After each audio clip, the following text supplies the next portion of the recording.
अस्सलाम वालेकुम students, how are you. हमने जो बिस्मिल्लाहिर्रहमानिर्रहीम स्टूडेंट्स, आज जो हम वर्कशीट्स करने जा रहे हैं ये आपके पास एक्सरसाइज 3C और बुक 2 जो हमारे पास है ऑक्सफोर्ड मैथ्स की, ठीक है, उससे रिलेटेड है। That is the topic is inequalities. और इस प्लीज वर्कशीट को देख लीजिएगा। आपके पास जो हमारा पैटर्न है सेट पैटर्न के वर्कशीट आपने पहले ट्राई करें, खुद करें। ये एक क्वेश्चन प्लीज नोट कर लीजिएगा। यहाँ पे जो क्वेश्चन नंबर 1 है, solve each of the following. और यहाँ पे ए पार्ट दिया हुआ है 3 माइनस ए लेस देन और equal to A minus 4 less than equal to 9 minus 2a। इसमें आपके पास बेटा बी पार्ट है, देन सी, और फिर आपके पास डी पार्ट आ रहा है।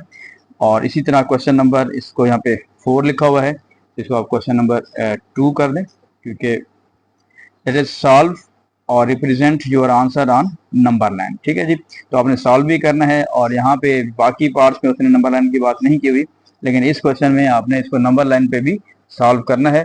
ओके जी, टेक योर टाइम और ट्राई करें। मतलब में ये विद इन 15 मिनट्स आपका ये हो जाएगा। इसके पहले खुद अटेम्प्ट करें और उसके बाद आप प्लीज सोल्यूशन देखिएगा।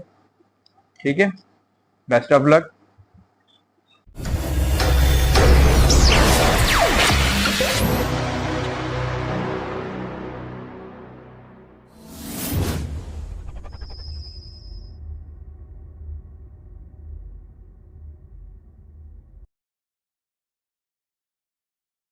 ओके जी, उम्मीद है कि आप लोगों ने अपनी वर्कशीट अटेम्प्ट कर ली होगी बेटा। ठीक है, अब मेरे साथ साथ जरा रहिएगा, प्लीज चेक कीजिएगा। तो लास्ट में हमने किया हुआ था, यहाँ पे देखें आपके पास है 3 minus A less than equal to A minus 4 less than equal to 9 minus 2 है। तो इसमें ये देखिएगा कि यहाँ पे 3 इनइक्वालिटीज बेसिकली दी हुई हैं। तो हमने ये करना होता है कि जो दरमियान वाली वैल्यू है एक्सप्रेशन है उसको दोनों के साथ लिख लेंगे। तो that will be 3 minus A और less than equal to A minus 4। एक दफ़ा इस तरह कर लेंगे और दूसरे आपके पास आप इक्वेशन बना लें, यहाँ पे a minus 4 less than equal to 9 minus 2 है। ठीक है जी, ये दो इक्वेशन आपके पास बन गए। अब आपने इसको सॉल्व करना है, तो यहाँ पे माइनस a है, इस पर हम राइट पे लेके जाते हैं और 4 को हम लेफ्ट पे ले आते हैं इधर। That will be 3 plus 4 less than equal to a plus a। तो यहाँ पे बन जाएगा जी 7 less than equal to 2a। जब 2 से डिवाइड करेंगे तो हमारे पास क्या आ रहा है जी कि 7/2, यानी a इज ग्रेटर देन और इक्वल टू 7/2। इसमें आ जाएं, यहाँ पे देखें ये a लिखा हुआ है और ये -2 है। अगर हम इस a को अगर हम राइट पे ले जाएंगे तो आपके पास नेगेटिव वैल्यू हो जाएगी। तो इसको इधर राइट पे लेफ्ट पे ले आते हैं और 4 की वैल्यू को हम राइट पे लेके जाते हैं। a -2 इधर आएगा, that will be +2a less than equal to 9 plus 4। तो that will be 3a less than equal to 13। ठीक है जी, तो जब हम a से डिवाइड करेंगे यानी 3 से डिवाइड करेंगे, सॉरी, तो that will be a is less than equal to 13/3। ठीक, तो इसमें जब भी क्वेश्चन दिखा हो तो आपने इसको हमेशा इस तरह फिर फॉर्म में लिख लेना है कि a किससे ग्रेटर है जी, a greater than equal to 7/2 और किससे लेस है, लेस देन इक्वल टू 13/3। तो ये आपने इस तरह इसको एंड में ऐसे आंसर दे देना है। ठीक जी, नेक्स्ट पे आ जाए। ये लिखा हुआ है 1 minus B less than equal to B minus 1 और less than equal to 11 minus 9b। ठीक, जब इसको हम सॉल्व आउट करने जा रहे हैं तो देखिएगा इसको हम किस तरह करेंगे। फिर वही बात कि आपने दो इनइक्वालिटीज बना लेनी है, 1 minus B less than B minus 1 और दूसरी हमारे पास बन रही है b minus 1 less than equal to 11 minus 2b। ठीक है, जो दरमियान वाले है उसको आपने दोनों के साथ यहाँ पे लिख देना है। नाउ दैट विल बी जब इसको आप सॉल्व आउट करेंगे कि यहाँ पे माइनस बी है, ये प्लस बी है। अगर हम बी को राइट पे ले जाएंगे और 1 को इधर ले आते हैं, 1 + 1 less than B plus B, तो that will be 2 less than 2b। और जब हमने इसके क्योंकि बी की वैल्यू निकालनी है तो 2 को डिवाइड करेंगे, तो that will be 2 divided by आपके पास 2 जो होगा 1 आ जाएगा। तो b इज ग्रेटर देन। अब इसमें आप आ जाए, ये लिखा हुआ है b और ये लिखा हुआ है -2b। अगर हम b को इधर ले जाएंगे तो वो नेगेटिव में हो जाएगा, यानी नेगेटिव का क्वेश्चन बन जाएगा। तो हम क्या करते हैं कि -2b को हम लेफ्ट पे ले आते हैं और 1 को जो है हम राइट पे लेके जाते हैं। तो that will be b + 2b less than equal to 11 + 1। So that will give you 3b less than equal to 12, और जब हम 3 से डिवाइड करेंगे तो हमारे पास क्या आ जाएगा जी, b इज लेस देन और इक्वल टू 4। अब फिर वही बात कि आपने इसको जब भी क्वेश्चन होगा तो उसको आपने ऐसे लिखना है कि b ग्रेटर देन 1, किससे ग्रेटर है, 1 से ग्रेटर है, and b is less than equal to 4, less than equal to 4, तो ये आपके पास आंसर आ जाएगा। तो लास्ट में हमने एक बार शीट में किया था कि इसे हम कहते हैं रेंज, ठीक है, क्योंकि उसने यहाँ पे लफ्ज रेंज का वर्ड यूज नहीं किया हुआ, बट दिस इज रेंज की जो b की वैल्यू है वो 1 से 4 तक है, but 1 is not included and 4 is included in this solution. Okay, now next part हमारे पास आ रहा है जी 3 minus C less than equal to 2c minus 1 और 5 प्लस सी। अब बिल्कुल सेम मतलब पैटर्न आपका चल रहा है कि इसमें भी आप वैसे करेंगे कि जो दरमियान वाली टर्म है उसको दोनों के साथ लिख देंगे, that will be 3 minus C less than 2c minus 1, और फिर हमारे पास क्या आ रहा है जी 2c माइनस 1 जो मिड में है लेस देन 5 प्लस सी। ठीक है जी, यहाँ पे हमने दो इनइक्वालिटीज बना ली हैं इससे। तो हमारे पास अब क्या आ रहा है जी, जब इसको फर्दर सॉल्व करेंगे तो आपके पास आ रहा है कि c यहाँ पे माइनस है, यहाँ पे 2c है। अगर 2c को लेफ्ट पे लेके आएंगे तो फिर c का जो कोफिशिएंट है वो नेगेटिव का हो जाएगा, इसलिए हम ये करते हैं इस c को राइट पे ले जाते हैं और 1 को हम लेफ्ट पे ले आते हैं, तो that will be 3 plus 1 less than 2c plus c, so that will be 4 less then 3c। लेकिन जब हमने क्योंकि c की वैल्यू निकालनी है 3 से डिवाइड करेंगे तो हमारे पास आ जाएगा c इज ग्रेटर देन 4/3। क्या पढ़ेंगे जी इसको, c इज ग्रेटर देन 4/3। अब आ जाए इसमें, ये है 2c माइनस 1 और प्लस 5, अगर हम c को इस साइड पे ले जाते हैं 1 को यहाँ पे आते हैं राइट पे, तो 2c minus c less than 5 plus 1, so that will B c is less then 6।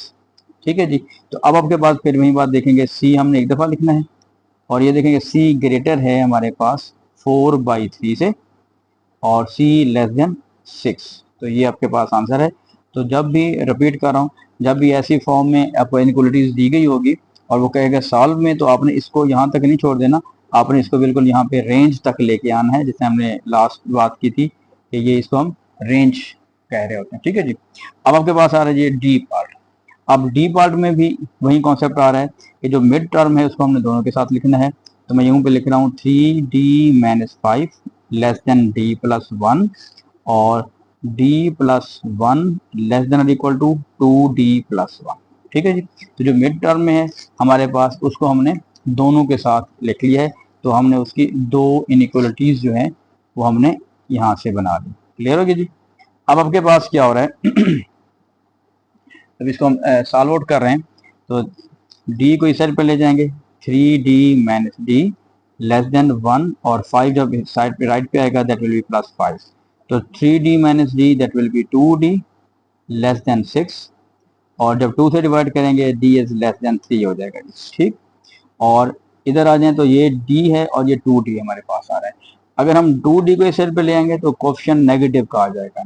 ठीक है, तो हम d को इधर ले जाते हैं राइट पे, 1 को इधर ले आते हैं, तो 1 minus 1 less than equal to 2d minus d, 1 minus 1 that will be 0 and less than equal to 2d minus d that will be d। ठीक, अब आपके पास फिर वही बात कि हम इसको रेंज की फॉर्म में लिखेंगे कि d is greater than equal to 0, d किससे ग्रेटर है जी 0 से, and d is less than 3, तो this will be the form. आप इसको आपने आंसर इस फॉर्म में देना है, दिस इज द रेंज। ठीक है जी, अब आ जाए क्वेश्चन नंबर 2 पे। This is solve and represent it's your answer on the number line. बिल्कुल सेम पैटर्न है, सेम पैटर्न में आपके पास वही चीज़ आ रही है कि देखें ये इनइक्वालिटीज बन गई है, जो मिड में आपके पास एक्सप्रेशन आ रहा है उसको दोनों के साथ आपने अटैच करना है, तो that will be 4x plus 14 less than और equal to x plus 5 and. ठीक है जी, तो हमारे पास दूसरी एक्सप्रेशन जो बन रहा है वो है x plus 5 less then 3x minus 1। ठीक हो गया जी। अब आपने इसको फिर वही कॉन्सेप्ट है कि x को इधर ले जाते हैं, लेकिन हमने यहाँ पे जो मूव कर रहे हैं वैल्यूज को x को स्पेशली, उसमें हम ये फोकस कर रहे हैं कि x का जो कोफिशिएंट है यानी जो भी वेरिएबल वहाँ पे इन्वॉल्व हो रही है, तो वेरिएबल का जो कोफिशिएंट है वो नेगेटिव में ना हो। तो that will be 4x minus x less than or equal to 5 minus 14. 4x minus x that will give you 3x less than or equal to minus 9. ठीक है जी। अब हम जब 3 से डिवाइड करेंगे x is less than equal to minus 9/3 और x is less than equal to -3। ठीक जी। अब इधर आ जाए, फिर वही बात कि ये लिखा हुआ है x और दिस वन इज 3x। तो अगर हम इसको यहाँ पे लेफ्ट पे लेके जाएंगे तो ज़ाहिर है आपके पास -2x बन जाएगा आंसर। ठीक हो गया। तो हम उसे अवॉइड करते हैं, हम इस x को राइट पे ले जाते हैं और 1 को लेफ्ट पे ले आते हैं। 5 + 1 और यहाँ पे भी जब हम मूव करते हैं बच्चे बहुत का यहाँ पे मिस्टेक कर जाते हैं, तो जो 5 पहले से मौजूद है जो भी उसका सिंबल है वो वही सिंबल रहेगा। जैसे इसका सिंबल प्लस है तो प्लस ही रहने देंगे आप। ठीक है जी। लेकिन अगर आपके पास यहाँ पे जैसे -1 है, जो मूव कर रहा है साइन उसका चेंज होगा, ये ख्याल कीजिएगा। इस x यहाँ पे पॉजिटिव है और यहाँ पे पहले से ही 3x है, तो यहाँ पे सिंबल लगाएंगे, 3x पहले से रहने देंगे और जब x ये राइट पे जाएगा तो फिर ये पॉजिटिव है, उधर जाके क्या हो जाएगा, माइनस हो जाएगा। ठीक हो गया। ये जरा कुछ बच्चे इसमें भी कंफ्यूज कर जाते हैं। हाँ जी, 6 आ जाएगा, दैट विल बी 2x और 2 को जब हम दोनों से डिवाइड करेंगे इधर भी और यहाँ पे भी डिवाइड करेंगे तो that will B x is greater then 3। ठीक है। जब आप डिवाइड करेंगे ज़ाहिर है तो 2 को 2 से कैंसिल कर देंगे और 2 1 ज़ा और 2 3 ज़ा। अब आपके पास पहले उसने कहा है कि you have represent on the number line, लेकिन नंबर लाइन बनाने से पहले आप इसको रेंज की फॉर्म में लिखें। ये देखें x इज ग्रेटर देन, किससे ग्रेटर है और किससे लेस आपके पास आ रहा है। अब इसमें जो कॉन्सेप्ट बनेगा कि x ग्रेटर है 3 से और लेस है जी -3 से। तो जब आप इसकी नंबर लाइन बनाएंगे तो नंबर लाइन प्लीज देखिएगा, जब हमने लास्ट में मैंने आपको बताया हुआ था, अगर आप स्केल यूज कर लेंगे तो नंबर लाइन थोड़ा सा इजी हो जाता है हमारे लिए कि आप एक लाइन बना देंगे और लाइन बनाने के बाद ये जो बने हुए हैं यानी यूनिट्स बने हुए हैं वहाँ पे आप ऐसे डॉट्स लगाते जाएंगे, लाइन्स लगाते जाएंगे, तो आपके पास यानी गैप जो है वो सेम आ जाएगा। आप यहाँ पे भी, सॉरी ये गैप यहाँ पे है, ये वाला नहीं है। ठीक हो गया। ऐसे मैं कुछ पॉइंट्स ले रहा हूँ। अब देखें लेट हमें अब क्या क्या जरूरत है, -3 से 3 तक जाना है। तो अगर हम यूँ कर लेते हैं कि मैं इसको 0 लिख लेता हूँ, 0 के राइट साइड पे पॉजिटिव वैल्यूज होती हैं, ठीक है, और 0 के लेफ्ट साइड पे नेगेटिव वैल्यूज होंगी। अब आप देख रहे हैं कि हमने स्केल से जो बनाया है वो गैप खुद ब खुद आपका बिल्कुल ठीक बन गया। अब -3 से मराद है कि लेस देन इक्वल टू है, तो ये आपके पास equal to less than equal to में फेल्ड सर्कल होता है। लास्ट में हम डिस्कस कर चुके हैं कि जब अगर लेस होगा या ग्रेटर होगा तो वहाँ पे हम हॉलो सर्कल यूज करते हैं, और जहाँ पे आपका लेस देन और इक्वल टू हो या ग्रेटर देन और इक्वल टू हो तो हम फील्ड सर्कल यूज करते हैं। उसके बाद आपने देखना है कि अगर आपके पास लेस है, ठीक है जी, पढ़ना आपने रीड करना है, x is less than equal to -3 जैसे है, ये इंपॉर्टेंट है। लेस होगा तो मूव टू लेफ्ट, तो हम लेफ्ट की तरफ मूव करेंगे, ठीक है, मूव टू लेफ्ट। लेकिन अगर ग्रेटर का सिंबल होगा देन मूव टू राइट, तो हम राइट की तरफ मूव करेंगे। ठीक हो गया। अब कैसे देखें, ये है x इज लेस देन -3, तो लेस है तो लेफ्ट की तरफ आपने मूव करना है, ये सिंबल इस तरह बन जाएगा। ठीक है। और x इज ग्रेटर देन 3 का मतलब है कि यहाँ पे 3 है, ग्रेटर है, तो यहाँ पे हॉलो सर्कल बनेगा। ठीक है। और ग्रेटर का मतलब है you will move to right, के इससे 3 से बड़ी वैल्यू जितनी भी हैं that will be 4 5 6 so on, वो सारे इसके सोल्यूशन में आ जाएंगे। ठीक है जी। तो उम्मीद है आपने भी अपने क्वेश्चंस किए होंगे। ठीक है, उसको आप इसके साथ मैच कर लें। तो उसका कॉन्सेप्ट यूँ बना लें कि ऊपर वाले अगर हमारे पास 1 2 3 4 पार्ट्स हैं, ठीक है जी, तो हर पार्ट्स को आप इसके अगर हम 3 मार्क्स लगा दें तो टोटल आपके पास ये वाला जो ऊपर वाला पोर्शन है ये 4 मार्क्स का 12 मार्क्स का बन जाएगा। ठीक है। अगर हर क्वेश्चन को आप 3 मार्क्स देते हैं तो उसमें देखेंगे आपने सारे ठीक किए होंगे तो 3 मार्क्स होंगे, कहीं पे मिस्टेक है तो ज़ाहिर फिर उसके नंबर आपके डिटेक्ट हो जाएंगे। और इस क्वेश्चन को आपने यहाँ तक जो आपने ले आए हैं तो यहाँ पे 4 मार्क्स, इसको मैं इसको यूं बना लेता हूँ कि 4 + 1 यानी 1 को मतलब नंबर लाइन सही होनी चाहिए, उसका 1 अलग मार्क्स है, और पूरा जो यहाँ पे हमने क्वेश्चन पैटर्न किया है उसके 4 मार्क्स आप निकाल लेंगे। तो टोटल आपके पास क्या बन गया जी, ये 12 + 5 17। तो यूँ समझ लें ये जो हमने एक वर्कशीट बनाई है, तो अगर आपके पास ये 17 मार्क्स की है तो प्लीज़ आप मुझे अपने कमेंट बॉक्स में भेजिएगा कि आपके कितने मार्क्स इसमें से आए हैं। क्लियर जी? Okay, thank you.